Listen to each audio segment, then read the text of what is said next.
It's about how people use things. There's a great Gibson saying, the street finds its uses for things. And that's what cyberpunk is about. Cyberpunk isn't about saving humanity, it's about saving yourself.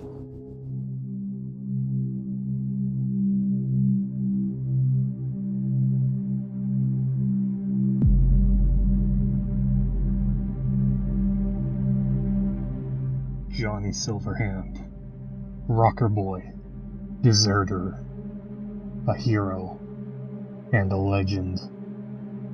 All these words apply to this character who is going to play a major and key role in Cyberpunk 2077 storyline and in the history of Cyberpunk itself. An absolutely iconic figure who mysteriously vanished, and many rumors fly around about his death or overall disappearance. And here in Cyberpunk 2077, we're going to be having him living inside of our heads, and a chip that supposedly is the key to immortality. Now, a lot of you are probably very curious about this character who's going to be played by Keanu Reeves in this game. It sent the internet into a frenzy, and he seems like an excellent fit for the character. Now, what he'll actually play in the story might be a different story. Who knows how deep his involvement's gonna go. Maybe he's going to be the one that guides us and drives us throughout the entire story. Maybe we'll be with him, or maybe we'll be against him. Might there be a chance that he's the antagonist of the game, or might he be the key to all of our success in the end? It's all up in the air. But for now, what we do know is, in the game's prologue, it seems to all lead up to this. The prologue was recently all revealed and talked about, and the Night City Light Wire event, and where the press got their hands on the game for 4 hours, and how all the footage and stuff that popped up in the last few weeks has essentially been only prologue footage. And it appears to all amount to a heist, where we obtain this chip. And this heist will ultimately be what we've seen in the animated trailer of V and Dexter Deshawn getting into a fight. Now, why don't we dial things back and start from the very beginning? Because you're here for Johnny. Well, let's dive into his life story, first of all. And to trace that back, it goes all the way back into the 1990s, where in the cyberpunk universe, we had a little thing called the Central American Conflict, starting in 1990. It was a bloodbath, ran by a corrupt and manipulative government. But when their secrets were exposed, many of the American soldiers dropped their red, white, and blue weapons. Instead, they fought back, deserting the military. The government used its power to create powerful propaganda and to make the public hate deserters. But Johnny Silverhand wouldn't fight a corrupt war. So he went back to home to Night City and began his life anew.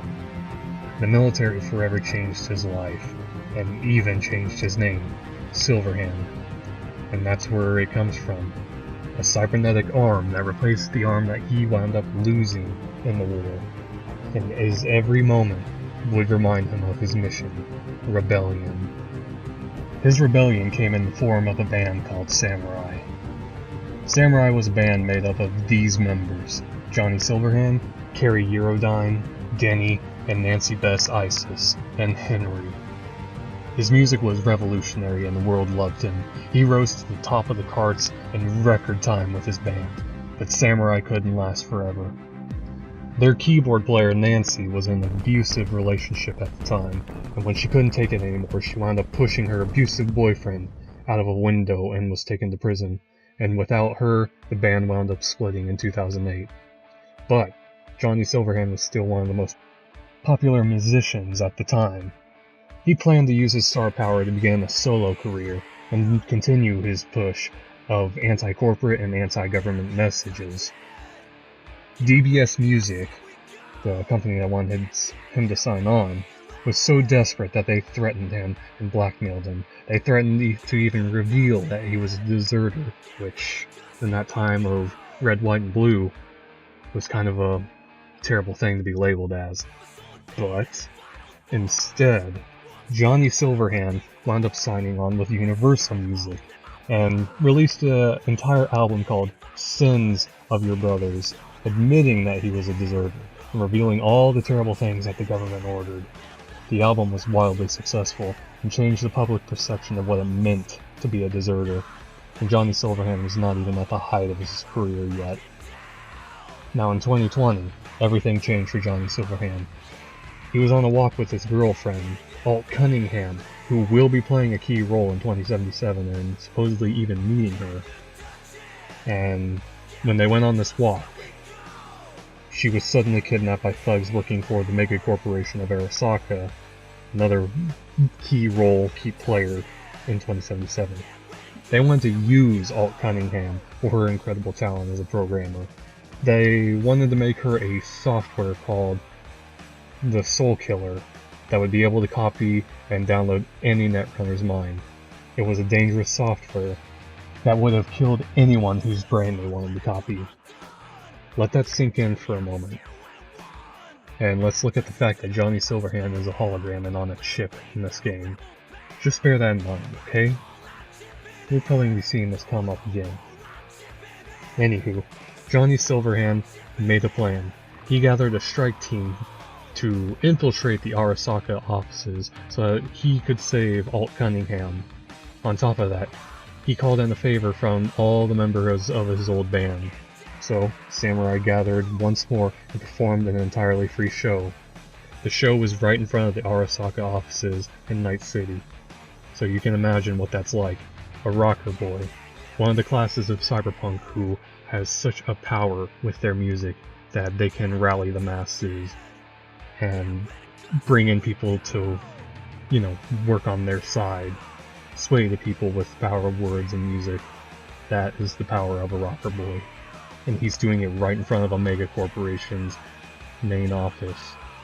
So that is a very potent and stressful combination right there. This strike team had made it there, but it was moments too late. Cunningham was now dead, and her body appeared to be a husk, with her mind seemingly trapped inside the Arasaka mainframe, and Johnny planned to go get it back. Johnny, alongside Morgan Blackhand, led an assault to the Arasaka HQ in Night City with the intention of ending the Fourth Corporate War, another key part in cyberpunk history. He went to find Cunningham, but there were more than a few obstacles in the way. The biggest obstacle being a board, Adam Smasher, a once man who is now more machine than flesh. Legend has it, Adam Smasher gunned down Silverhand with a rifle. His body was never found though because Militech, a company fighting against Arasaka, launched their attack at the exact same time. In fact, they dropped a bomb on Arasaka's building and there was nothing left to find. Now bear this in mind, if you saw the Night City wire rent, you saw Adam Smasher. He was talked about and briefly shown walking into an elevator, this big, imposing, and somewhat terrifying Borg, essentially. Someone who's pretty much given up their entire body to become a machine, quite essentially. It'll be very interesting to see if Johnny comments on seeing him again in game. So moving on, ever since his disappearance, people have been mourning Johnny Silverhand, and we've seen pictures all throughout of in Night City. They have graffitied all over the walls that just says, "Where's Johnny?" Even decades later, with people hoping that he's still out there, ready to raise hell and lead a revolution. Some things to bear in mind about this is, take the band Samurai for example. It's the logo that you've seen on the back of V's main jacket, where it looks like a Japanese Oni combined with a machine in red. And there are in fact songs released right now of Johnny's Samurai band music. It's performed by the band Refuse, and you could find the songs, I believe, Chippin' In, Never Fade Away, and Ballad of the Buck Reavers. So I highly recommend looking those up if you're interested. They're actually pretty good rock songs.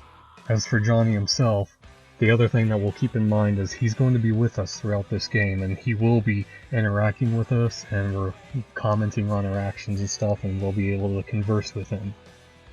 Now, the full scope and scale of his interaction in the story will be yet to be found out, but just bear in mind, regarding what life path you choose or how you converse with him, we'll see what happens. Maybe if you're a corporate and you have him living inside your head, you two are going to be clashing a lot. Maybe he can do something like wind up taking your body over, ultimately. Who knows? Maybe you'll be looking for Alt Cunningham's fragment. We don't exactly know what happened to that thing. So maybe it's still floating around out there and he wants to find it. His ambitions, his goals are going to be unknown, especially if he's nothing more than a ghost. And we're the only ones aware of it and able to interact with him. So that's going to be interesting to see how it played out. Some other little tidbits of information I'll add on really quick is his cyberware. As far as we know, the cyberware that he has is his famous chromed out cyberarm, which has a recorder on it, 2 cyber optics with IR, low light enhancement, and boosted reflexes. The next thing to look at is his skills listed out. He's a charismatic leader with plus 10 points in that. In the tabletop game, he has a handgun plus 6, rifle plus 4, guitar plus 9, perform plus 7, notice plus 6, seduction plus 8, compose plus 10, and sing plus 7. So yeah, there's no wonder that he's so charismatic and has such power behind his music.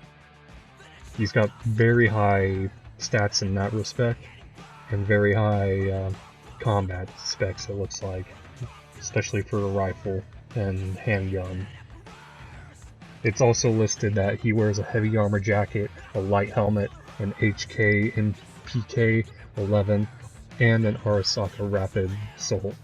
It's also noted that the creator of Cyberpunk, Mike Pondsmith, original inspiration for Johnny Silverhand was David Bowie from Labyrinth, and also that his first appearance was in the Cyberpunk 2013 supplementary handbook, Welcome to Night City, within the mini-adventure Never Fade Away. With all this in mind, we've got a lot of interesting things to look forward to with him, and I'm sure as I talked there was a couple things that may have raised a brow or left you wondering, such as the Fourth Corporate War, the name Morgan Blackhand, and his girlfriend Alt Cunningham, and what is the Soul Killer, for example. All these things to bear in mind, and other notes like his killer Atom Smasher, and Militech's Mega Corporation, Arasaka. These are all other things to consider, and I might be expanding upon those as well with more videos here in the future. But for now, I just thought it might be interesting for you all to hear this and think it over, and maybe have an idea of what to expect here in the future when the game is released in mid-November. With that out of the way, guys, I hope you all enjoyed this for the time being. I just wanted to make a note of I'm a little limited on what I'm able to produce right now, content-wise. I do have a couple reviews I'm in the process of working on, such as The Last of Us, and I'm hoping to do a Ghost of Tsushima one, XCOM Chimera Squad review, and a certain Gundam game review. 2, in fact, actually, for that. And there's plenty more Cyberpunk content coming, including the little compendium world book that's coming out here in a few weeks. And I got a special version of that, so I'll also produce a video on it. But for now, I just want to get this out there and share it with everyone. Let you all mull it over and maybe find out more. I should note that I got this information from the Cyberpunk Fandom Wiki, so if you want to know more, you could also look there in your own time. It's very handy, very useful, and I highly suggest checking it out. With that, you all take care, and have a good day.